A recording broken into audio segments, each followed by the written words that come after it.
Global warming, భూమి వేడెక్కడం. ఇందాక మనం చెప్పుకున్నాం గ్రీన్ హౌస్ గ్యాసెస్ వల్ల వచ్చే నష్టాలు, ప్రపంచ పర్యావరణానికి వచ్చే నష్టాలు ఏంటని చెప్పుకునేటప్పుడు అందులో ఫస్ట్ వన్ గ్లోబల్ వార్మింగ్ అని చెప్పుకున్నాం. గ్లోబల్ వార్మింగ్ అంటే భూమి వేడెక్కడం. సింపుల్గా గ్లోబ్ వార్మింగ్, గ్లోబ్ వేడెక్కడం, భూమి వేడెక్కడం. భూమి వేడెక్కడం అంటే భూ వాతావరణంలో మానవుడు నివసిస్తున్న ఈ భూ వాతావరణంలో వేడి అనేది పెరగటం. ఈ వేడి ఏ విధంగా పెరుగుతుంది? కార్బన్ డైఆక్సైడ్ వల్ల పెరుగుతుంది, క్లోరోఫ్లోరో కార్బన్స్ వల్ల పెరుగుతుంది, ఇతర కాలుష్య కారకాలైన ఈ గ్రీన్ హౌస్ ఏవైతే గ్యాసులు ఏవైతే ఉన్నాయో వాటి వల్ల పెరుగుతుంది అనమాట. భూమి యొక్క ఉష్ణోగ్రత క్రమంగా పెరిగిపోవటాన్నే గ్లోబల్ వార్మింగ్ అంటారు. భూమి యొక్క ఉష్ణోగ్రత క్రమంగా పెరగటాన్నే గ్లోబల్ వార్మింగ్ అంటారు. ముఖ్యంగా ఈ గ్లోబల్ వార్మింగ్ అనే ఈ కాన్సెప్ట్ గత 20-30 సంవత్సరాల నుంచే మనం గుర్తించగలిగాం అనమాట.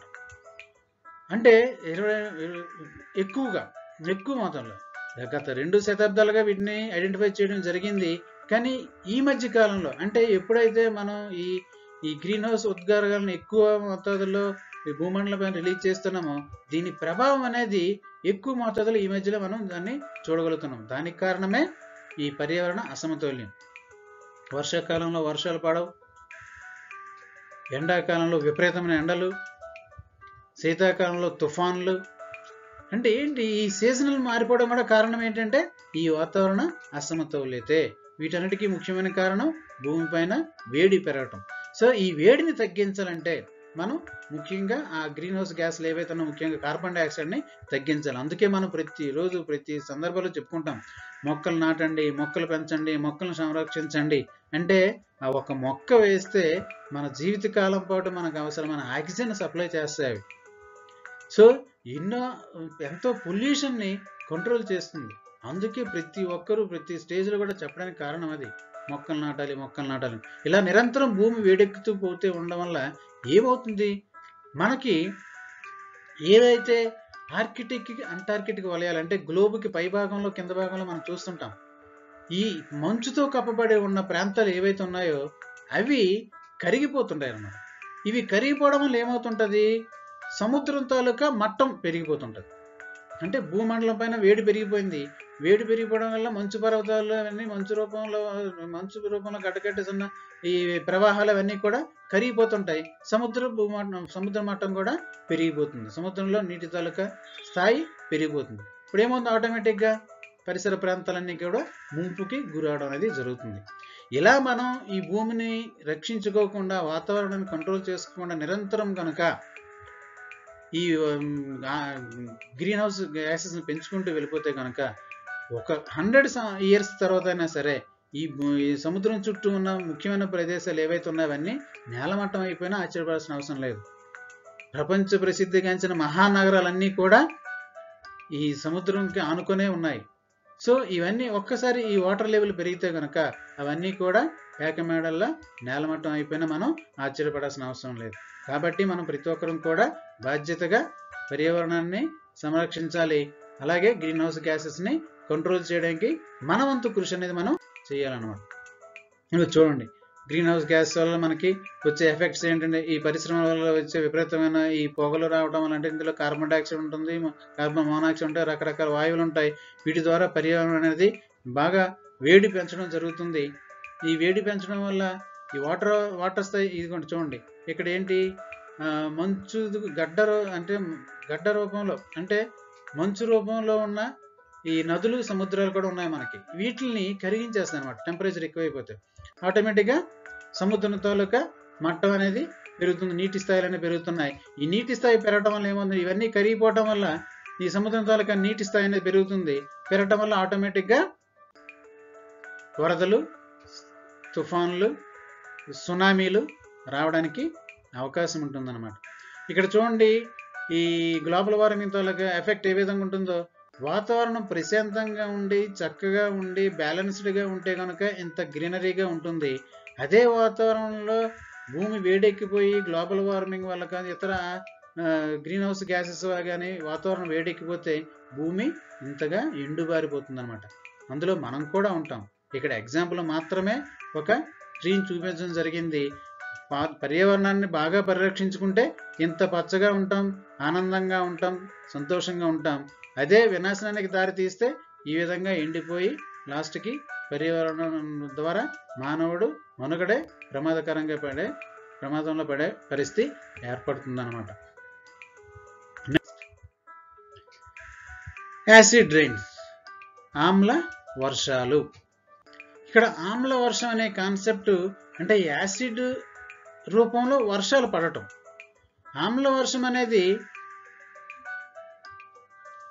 వాతావరణంలో కార్బన్ మోనాక్సైడ్ మిశ్రమం, నైట్రిక్ మరియు సల్ఫ్యూరిక్ ఆమ్లాల కలయిక. వాతావరణంలో వర్షం పడేటప్పుడు ఈ వాతావరణంలో ఉన్న నైట్రిక్ యాసిడ్, సల్ఫ్యూరిక్ ఆమ్లాలు, కార్బన్ మోనాక్సైడ్ ఇవన్నీ కలిసి ఆమ్లాల రూపంలో వర్షం అనేది పడుతుంటుంది అనమాట.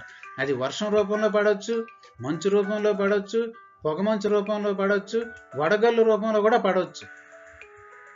కారణం ఏంటంటే వాతావరణంలో వీటి తాలూకా రేషియో ఉండాల్సిన స్థాయి కంటే ఎక్కువ మోతాదులో ఉండటం కారణంగా అవి ఆమ్లాల రూపంలో మళ్ళీ నేలపైకి రావడం అనేది జరుగుతుంది. దీనివల్ల ఏమవుతుంటాయంటే అటవీ నిర్మూలన జరుగుతుంటుంది, అటవులు అనేవి నిర్మూలించబడతాయి, మొక్కలు అనేవి ఎదుగుదల అనేవి కోల్పోతుంటాయి, అటు గ్రోత్ అనేది ప్రాపర్గా ఉండదు. అలాగే వ్యవసాయ ప్రాంతాల్లో పడితే కనుక, వ్యవసాయ భూముల పైన పడితే కనుక దిగుబడి శాతం అనేది తగ్గిపోతుంది. తద్వారా ప్రొడక్టివిటీ అనేది కోల్పోతాం. దానివల్ల ఆహార సమస్యలు ఏర్పడతాయి. సో వీటన్నిటికీ కారణం ఏంటంటే ఆమ్ల వర్షాలు. ఈ ఆమ్ల వర్షాలని మనం ఆమ్ల వర్షం మొక్కలు, నేల, చెట్లు, భవనాలు మరియు విగ్రహాలు వంటి అన్నిటినీ ప్రభావితం చేస్తుంటాయి. అంటే ఈ ఆమ్ల వర్షాలు పడటం వల్ల ఏమవుతుందంటే మొక్కలు, నేల, చెట్లు, భవనాలు కూడా డ్యామేజ్ అవుతుంటాయి అన్నమాట. అంటే లాస్ట్కి విగ్రహాలు కూడా, అంటే ఇవి వాటి షేపుల్ని మార్చేస్తుంటాయి. వాటి తాలూకా వాస్తవాన్ని ఏవైతే ఉంటాయో అంటే వాటి తాలూకా కలర్స్ని మార్చేస్తుంటాయి, షేపుల్ని మార్చేస్తుంటాయి. తద్వారా వాటి తాలూకా సహజత్వాన్ని కోల్పోతూ ఉంటాయి అన్నమాట. జనరల్గా ఈ ఆమ్ల వర్షాలు ఎక్కువగా ఏర్పడడానికి కారణం ఏంటంటే మానవుల తాలూకా జీవన విధానంలో వచ్చే మార్పులే. అధిక మోతాదులో ఈ శిలాజ ఇంధనాలని మనం మండించడం కారణంగా బయట వాతావరణంలో ఈ నైట్రస్ ఆక్సైడ్ కానీ, సల్ఫ్యూరిక్ ఆక్సైడ్ కానీ, కార్బన్ మోనాక్సైడ్ కానీ సమ్మిళితమై వాటర్తో కలిసి ఆక్సీకరణం చెంది ఇవి ఆమ్లాల రూపంలో భూమిపైన పడడం జరుగుతుంది అనమాట. దానివల్ల మనం చాలా సమస్యలను ఫేస్ చేస్తున్నాం. అయితే వీటిని ఓవర్కమ్ చేయాలంటే మన చేతిలో ఉన్నది ఏంటంటే శిలాజ ఇంధనాల వాడకాన్ని పరిమితం చేయటం. అంటే నేచురల్ గ్యాస్ అంటే కన్వెన్షనల్ గ్యాస్ ఏవైతే అనుకున్నామో, సోర్సెస్ ఏవైతే అనుకున్నామో వాటిని వాడకం, పెట్రోలు, డీజిల్ వీటి వాడకాన్ని తగ్గించాలి. అట్ ద సేమ్ టైం వాటి ప్లేస్లో ఏవైతే సాంప్రదాయేతర ఇంధనాలు ఉన్నాయో, సౌర మరియు పవన శక్తి వంటి సాంప్రదాయేతర ఇంధనాలు ఉన్నాయో వాటిపైన దృష్టి పెట్టి వాటిని మెరుగుపరుచుకొని ఈ పెట్రోల్, డీజిల్ గ్యాసుల బదులుగా వాటిని కనుక మనం ఉపయోగిస్తే పర్యావరణంలో ఈ గ్రీన్ హౌస్ గ్యాసెస్ తగ్గించడానికి అవకాశం ఉంటుంది. తద్వారా ఈ ఆమ్ల వర్షాలని మనం నిరోధించడానికి అవకాశం ఉంటుందన్నమాట. చూడండి ఇక్కడ images harmful effects of acid rains. చూడండి ఆ యాసిడ్ రైన్స్ పడటం వలన చెరువులో, సముద్రాల్లో ఉండే చేపలు కూడా వాటిని తీసుకొని మరణించడం అనేది చూస్తున్నాం ఇక్కడ. అదేవిధంగా ఆరోగ్యంగా ఉన్న ఏవైతే మొక్కలు ఉన్నాయో ఇవి యాసిడ్ రైన్ ఎఫెక్ట్ పడితే ఈ విధంగా వాటి తాలూకా కలర్ని కోల్పోతుంటాయి, వాటి తాలూకా గ్రోత్ని కోల్పోతుంటుంది. తద్వారా ప్రొడక్టివిటీ పడిపోతుంది. అలాగే డిఫారెస్టేషన్ కూడా అయిపోతుంది, అడవులు అంతరించిపోవడానికి కూడా అవకాశం ఉంటుంది. తద్వారా ఇంకా భూభాగంలో కార్బన్ డైఆక్సైడ్ శాతం పెరిగిపోయి మనం అనేక రకాల సమస్యల్ని ఎదుర్కోవాల్సిన పరిస్థితి ఏర్పడుతుంది. అలాగే మనం చెప్పినట్లు చూడండి ఈ స్టాట్యూస్ కూడా ఈ యాసిడ్ రైన్ పడడం వల్ల చూడండి ఈ స్టాట్యూ ఎంత అందమైన స్టాట్యూ ఇది. ఈ స్టాట్యూ దాని తాలూకా సహజత్వాన్ని కోల్పోయి ఈ విధంగా అందవికారంగా తయారవుతుంది. ఇంతేకాదు ముఖ్యంగా మనం ఈ యాసిడ్ రైన్స్ కనుక మన మీద పడితే కనుక ఈ స్కిన్ డిసీజెస్ స్కిన్ క్యాన్సర్లు కూడా మనం రావడానికి బారిన పడడానికి మనం అవకాశం ఉంటుందన్నమాట. సో కాబట్టి ఈ యాసిడ్ రైన్స్ని కంట్రోల్ చేసి అదుపు చేయాల్సిన అవసరం మనకుంది. కాబట్టి పర్యావరణాన్ని పరిరక్షించుకోవాలి, అందులో ఉన్న గ్రీన్ హౌస్ గ్యాసెస్ని తగ్గించాలి. అలాగే సాంప్రదాయ వనరుల్ని బదులుగా సాంప్రదాయేతర వనరుల్ని ఎక్కువ మోతాదులో వాడటానికి మనం ప్రయత్నం చేయాలి. Next, ozone depletion. Ozone depletion అంటే ఓజోన్ పొర అంటాం మనం. ఈ ఓజోన్ పొర క్షీణించడం. ఓజోన్ పొర క్షీణించడం అంటే సహజంగా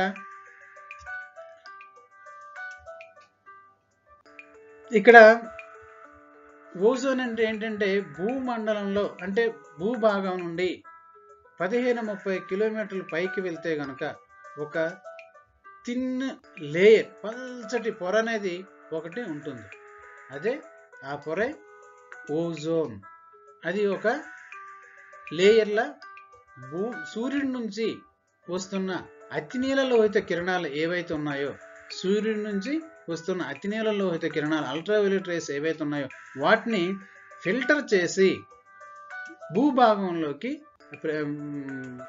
కిరణాలని పంపించడం జరుగుతుంది అనమాట. అంటే యూవీ రేస్ రాకుండా కంట్రోల్ చేసి అది కాపాడుతుంది మనల్ని. సో ఇటువంటి పరిస్థితుల్లో ఉన్న ఆ ఓజోన్ని మనం క్షీణించేటట్లు కానీ లేదా కన్నాలు పడేటట్లు, రంధ్రాలు పడేటట్లు కానీ మనం చేస్తున్న మన తాలూకా ఆధునిక జీవన విధానం, పోకడలు, పద్ధతులు వాటిని డిప్లేషన్ అయ్యేటట్టు, క్షీణించేటట్లు చేస్తుంది అన్నమాట.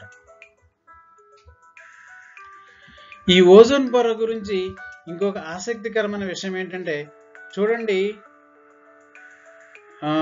ఆవరణంలో 9 నుండి 18 మైళ్ళు పైభాగంలో ఉంటుందంటే సుమారుగా 15 నుంచి 30 కిలోమీటర్ల పైన ఈ ఓజోన్ లేయర్ అనేది ఆవహించి ఉంటుంది. అయితే దీని మందం అనేది చాలా తక్కువగా ఉంటుంది. ఇక్కడ మనకి 3 మిల్లీమీటర్స్, ఓన్లీ 3 మిల్లీమీటర్స్ మాత్రమే ఉంటుందన్నమాట. అంటే 0.0001 సెంటీమీటర్ మనం లెక్కేసుకుని సెంటీమీటర్ లెక్కేసుకుంటే అలాంటి 3 మిల్లీమీటర్ అంటే ఒక ఉల్లి పొర అంత పరిమాణం కూడా ఉండదు అసలు. ఇది అంత తక్కువ మోతాదులో ఒక పొర రూపంలో ఒక సన్నని భాగంగా ఏర్పడి ఉంటుంది. ఇది సూర్యుడి యొక్క హానికరమైన అతినీల లోహిత కాంతిని దాదాపుగా గ్రహిస్తుంది. దీన్ని క్షీణించడం కారణంగా వాతావరణంలో ఇంబ్యాలెన్స్ అంటే పర్యావరణంలో అసమతుల్యతలు అనేవి ఏర్పడుతున్నాయి. ఈ ఉపరితలానికి డైరెక్ట్గా అతినీల లోహిత కిరణాలు అనేవి వస్తే కనుక ఈ చర్మ క్యాన్సరు, కంటికి సంబంధించిన సమస్యలు రావడానికి అవకాశం ఉంటుంది. అలాగే జన్యుపరమైన సమస్యలు రావడానికి అవకాశం ఉంటుంది. అన్నిటికంటే ముఖ్యంగా ఏంటంటే రోగ నిరోధక శక్తిని తగ్గించేస్తుంది అన్నమాట. దాంతో ఏమవుతుందంటే మనం ఎటువంటి చిన్న చిన్న ఆరోగ్య సమస్యలు వచ్చినా సరే వాటిని మనం ఫేస్ చేయలేక అనారోగ్యం పాలై లాస్ట్కి ప్రాణాలే కోల్పోయిన పరిస్థితి ఏర్పడుతుంది అన్నమాట. అయితే ఇది క్షీణించడానికి ప్రధాన కారణం ఏంటో మనం చెప్పుకున్నాం, క్లోరోఫ్లోరోకార్బన్. అంటే క్లోరోఫ్లోరోకార్బన్లు అనేవి ఈ వాతావరణంలో ఉన్న ఓజోన్ లేయర్ దెబ్బతినడానికి ప్రధానమైన కారణం ఏంటంటే క్లోరోఫ్లోరోకార్బన్లు. ఈ క్లోరోఫ్లోరోకార్బన్లు వాతావరణ పైభాగానికి వెళ్ళి ఆ ఓజోన్ లేయర్ని డ్యామేజ్ చేస్తాయి అన్నమాట. వాతావరణ పైభాగానికి వెళ్ళి ఓజోన్ లేయర్ని డ్యామేజ్ చేస్తాయి. ఓజోన్ లేయర్ డ్యామేజ్ అవడానికి ముఖ్య కారణమైన ఈ క్లోరోఫ్లోరోకార్బన్లు ఎక్కడి నుంచి వస్తుంటాయో తెలుసా? మనం సరదాగా మన అవసరాలు తీర్చుకోవడం కోసం ఉపయోగిస్తున్న ఏసీలు, రిఫ్రిజిరేటర్ల నుంచి మాత్రమే రిలీజ్ అవుతాయి ఎక్కువ మోతాదులో. ఏసీలు, రిఫ్రిజిరేటర్స్, మీకు అక్కడ ఏసీలు, రిఫ్రిజిరేటర్లు మీరు కనుక అబ్జర్వ్ చేస్తే ఏసీలో బ్యాక్ డివైస్ ఒకటి ఉంటుంది, మనకి ఎక్స్టర్నల్ డివైస్ ఒకటి ఉంటుంది, కంప్రెసర్. దాంట్లో ఒక గ్యాస్ ట్యాంక్ అనేది ఉంటుంది. ఆ గ్యాస్ మండించడం కారణంగా ఈ క్లోరోఫ్లోరోకార్బన్ అనే వాయువు వాతావరణంలోకి వచ్చి కలవడం జరుగుతుంది అన్నమాట. అలాగే రిఫ్రిజిరేటర్స్, ఈ ఫ్రిడ్జ్ కూడా మీరు అబ్జర్వ్ చేస్తే కనుక ఇప్పుడు వచ్చే ఫ్రిడ్జ్లు బ్యాక్ సైడ్ కొన్ని ఫ్లాట్గా ఉంటున్నాయి, అసలు ఏముందో లోపల తెలియట్లే. కానీ పాత ఫ్రిడ్జ్లో మనం అబ్జర్వ్ చేస్తే కనుక ఒక గ్రిల్ లాగా ఉంటుంది. గ్రిల్ బ్యాక్ సైడ్ కిందన కనుక ఒక ట్యాంక్ ఉంటుంది, అందులో కూడా గ్యాసే ఉంటుంది. ఆ గ్యాస్ వల్లనే కదా లోపల మనకున్న ఐటమ్స్ అన్ని కూడా కూల్గా ఉంటాయి. అంటే ఏసీ, రిఫ్రిజిరేటర్ రెండు ఒక అవసరం కోసం మాత్రమే ఉపయోగిస్తున్నాం. శీతలీకరణ అంటే ఉన్న ఉష్ణ స్థాయిని తగ్గించి శీతలంగా ఉంచడం కోసం. సో ఈ అవసరం కోసం ఉపయోగిస్తున్న ఏవైతే ఏసీ, రిఫ్రిజిరేటర్లు ఉన్నాయో వాటి ద్వారా మాత్రమే ఈ క్లోరో ఫ్లోరో కార్బన్లు అనేవి ఎక్కువ మోతాదులో విడుదలవడం జరుగుతుంది.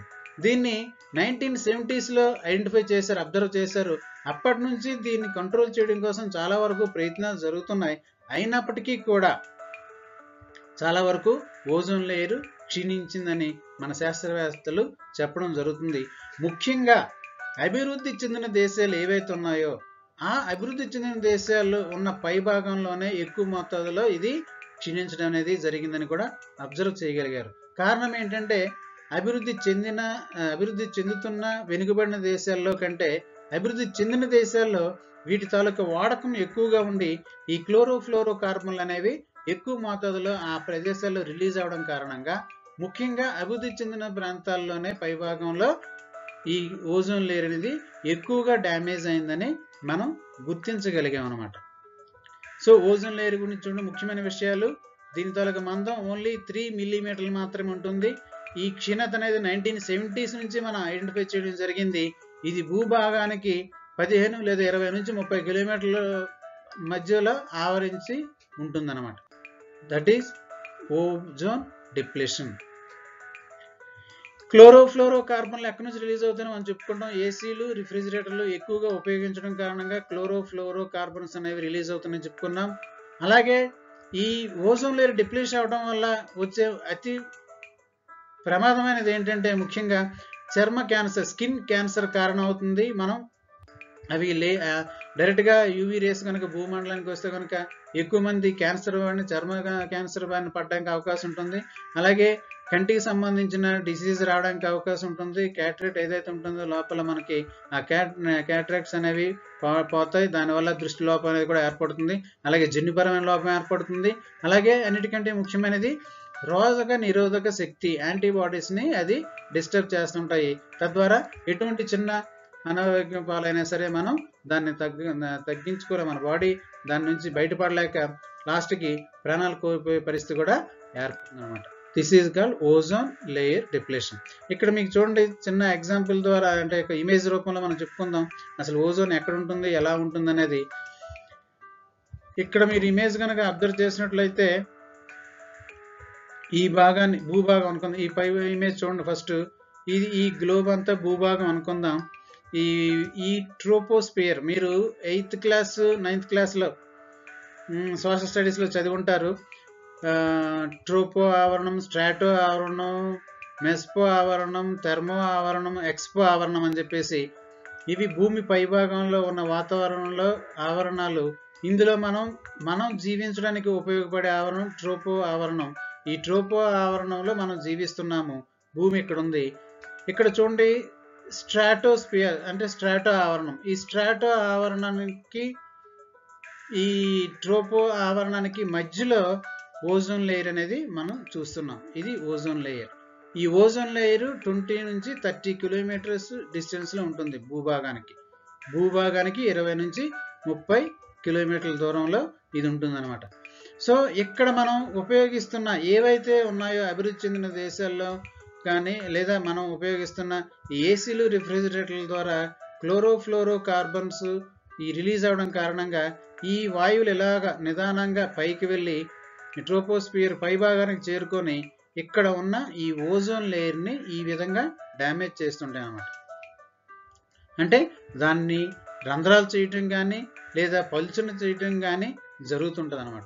ఈ విధంగా జరగడం వల్ల ఏమవుతుందంటే సూర్యుడి నుంచి వచ్చిన అతినీలలోహిత కిరణాలు చూడండి ఇక్కడ డైరెక్ట్గా యూవీ రేస్ అనేవి డైరెక్ట్గా భూమండలానికి వచ్చేస్తున్నాయి. అంటే వితౌట్ ఎనీ ఫిల్టరింగ్. ఇక్కడ ఎక్కడైతే ఓజోన్ లేయర్ అనేది స్ట్రాంగ్గా ఉంటుందో అక్కడ ఈ యూవీ రేస్ అనేవి భూమండలానికి రావడానికి కష్టం అవుతుంది. ఎక్కడైతే వీక్గా ఉంటుందో అక్కడ డైరెక్ట్గా భూమండలం పైన ఈ యూవీ రేస్ అనేవి ప్రసరించడానికి అవకాశం ఉంటుంది. కాబట్టి దీన్ని మనం కంట్రోల్ చేయాలనుకుంటే ఈ క్లోరోఫ్లోరోకార్బన్ వాయువులను తగ్గించాలి. ఇతర ఏవైతే మన గ్రీన్ హౌస్ గ్యాసెస్ ఏవైతే అనుకున్నామో వాటిని పరిమాణాన్ని కూడా తగ్గిస్తే కనుక కొంతవరకు మనం దీన్ని కాపాడుకోవడానికి అవకాశం ఉంటుంది. లేని పక్షంలో మానవ జాతి మనుగడ ప్రశ్నార్థకమే కాదు, అసలు మనం ఊహించని స్థితిలోకి మనం జారుకోవడం కూడా జరుగుతుంటుంది అన్నమాట. ఇప్పటికే మనం కరోనా కారణంగా అసలు ఊహించిన పరిణామం, అన్నీ మన చేతిలో ఉన్నప్పటికీ కూడా ఏమీ చేయలేని పరిస్థితి, కోట్ల ఆస్తికి వారసులైనప్పటికీ కూడా కరోనా బారిన పడి ప్రాణాలు కోల్పోయిన వాళ్ళు కూడా మనం చూసాం. అంటే కోట్ల ఆస్తి వాళ్ళని కాపాడలేకపోయింది. అదేవిధంగా మనం ఇప్పుడున్న శాస్త్ర సాంకేతిక పరిజ్ఞానం కూడా వాళ్ళని కాపాడలేకపోయింది. అంటే అటువంటి ఉపద్రవం పాండమిక్ సిచ్యువేషన్స్ అనమాట. ఇటువంటి సిచ్యువేషన్స్ మనం ఊహించినవి ఇంకేమైనా రావడానికి భవిష్యత్తులో అవకాశం ఉంది. దీనికి కారణం ఏంటంటే మొత్తం పర్యావరణాన్ని మనం డ్యామేజ్ చేసేయటం, పర్యావరణం మొత్తం ఆపదలో పడడం. పర్యావరణం ప్రస్తుతం ఇన్సెక్యూరిటీలో ఉంది. అంటే పర్యావరణం మొత్తాన్ని మనం వివిధ రూపాల్లో డ్యామేజ్ చేస్తున్నాం కాబట్టి తద్వారా మనం ఈ ఊహించిన పరిణామాలని ఎదుర్కోవడం అనేది జరుగుతుందన్నమాట. కాబట్టి మనందరి బాధ్యత ఏంటంటే పర్యావరణాన్ని పరిరక్షించడం. అంటే చూసారా, జనరల్గా మనం తెలుసుకుంటే కనుక పర్యావరణం ఇంతవరకు ఫస్ట్ ఇయర్లో మనం ఏం చేసుకున్నాం, గాలి కాలుష్యం, నేల కాలుష్యం, నీరు కాలుష్యం ఏ విధంగా అవుతుంది, ఎందుకు అవుతుంది, దాన్ని ఏ విధంగా కంట్రోల్ చేయాలి మాత్రమే తెలుసుకున్నాం. కానీ ఇక్కడ అంతకంటే ఎక్కువ ఇన్ఫర్మేషన్ని మనం తెలుసుకోగలిగాం. అంటే మనం నిరంతరం మన అవసరాల కోసం ఉపయోగిస్తున్న కొన్ని చిన్న చిన్న వస్తువులు కూడా పర్యావరణ హానికి ఏ విధంగా దోహదపడుతున్నాయో తెలుసుకున్నాం. అలాగే యాసిడ్ రైన్స్ ఏ విధంగా సంభవిస్తాయి, గ్లోబల్ వార్మింగ్, భూమి ఏ విధంగా వేడవుతుంది, అసలు గ్రీన్ హౌస్ అంటే ఏంటి, గ్రీన్ హౌస్ గ్యాసెస్ అంటే ఏంటి, గ్రీన్ హౌస్ ఎఫెక్ట్ ఏ విధంగా ఉంటుంది అనేవి ఈ లెసన్లో మనం డీటెయిల్డ్గా తెలుసుకోవడం జరిగిందనమాట.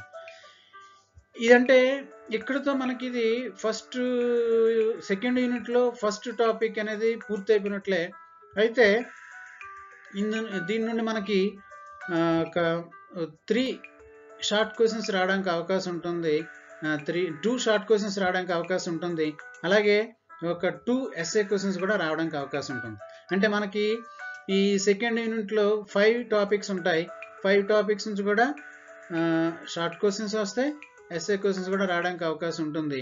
కాబట్టి మీరు ఈ క్వశ్చన్ అండ్ ఆన్సర్స్ చదవాలి, రాయాలని ఎగ్జామ్ పాయింట్ ఆఫ్ వ్యూలోనే కాకుండా మన జీవన విధానం వలన, మన ప్రవర్తన వలన, పర్యావరణాన్ని మనం అశ్రద్ధ చేయటం వలన భవిష్యత్తు మానవాళిని ఎటువంటి ప్రమాదంలోకి మనం నెట్టేస్తున్నాము అనే విషయాన్ని మనం గ్రహించాలి, అవగాహన పెంపొందించుకోవాలి. తద్వారా దీన్ని కంట్రోల్ చేయడానికి నీ వంతుగా ఏమి చేయగలిగితే అది మనం చేస్తే కనుక అట్లీస్ట్ నీకు నువ్వుగా తెలుసుకొని పర్యావరణాన్ని పరిరక్షించడానికి కొంత సహాయం చేసిన వాళ్ళు అవుతాం. ఇందులో భాగంగానే మనం అందరం కూడా, ప్రతి ఒక్కరు కూడా మీరు ఎక్కడ అవకాశం ఉంటే అక్కడ మొక్కలు నాటడానికి ప్రయత్నం చేయండి, మొక్కలను సంరక్షించడం కోసం ప్రయత్నం చేయండి. తద్వారా పర్యావరణాన్ని కాపాడండి. నెక్స్ట్ ఆల్మోస్ట్ లాస్ట్గా వచ్చాం. Thank you one and all. ఎప్పటిలాగే కోవిడ్ ప్రివెన్షన్ టిప్స్ రెగ్యులర్గా మనం చెప్పుకుంటున్నాం, రోజు చెప్తున్నారని మాత్రం మీరు అశ్రద్ధ చేయకండి. ఖచ్చితంగా వీటన్నిటిని మనం ఫాలో అవ్వాల్సిందే. వీటన్నిటిని ఫాలో అయ్యి వీళ్ళని తొందరగా మనం ఈ కోవిడ్ రహిత సమాజాన్ని రూపొందిద్దాం. కోవిడ్ లేని రోజులు ఏవైతే ఇంత ముందు రోజుల్లో, అంటే మార్చ్ 22 ఇండియాలో మార్చ్ 22 ముందు మన జీవన విధానం ఏ విధంగా ఉంటుందో అదే జీవన విధానంలోకి మళ్ళీ రావాలంటే, మనం వెళ్ళాలంటే కనుక ఖచ్చితంగా వీటన్నిటిని సీరియస్గా ఫాలో అవ్వాలి. ఫాలో అయ్యి వీళ్ళని తొందరగా మనం కరోనాని ఈ భూమండలం నుంచి బయటికి పంపించాలి. So go corona go, go corona go. Thank you one and all.